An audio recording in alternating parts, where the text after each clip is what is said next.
Hello guys, in this video I am going to show you how to receive email updates on discounts and recommendations in the Trip.com application.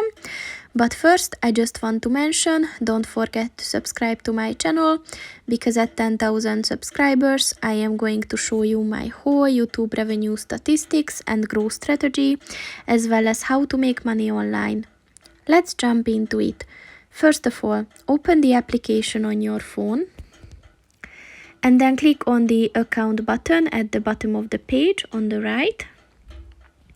And then click on the settings button at the top of the page on the right.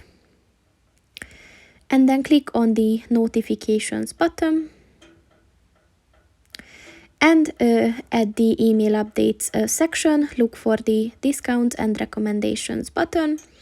And if you want to receive email updates on them, just click on the white circle next to it.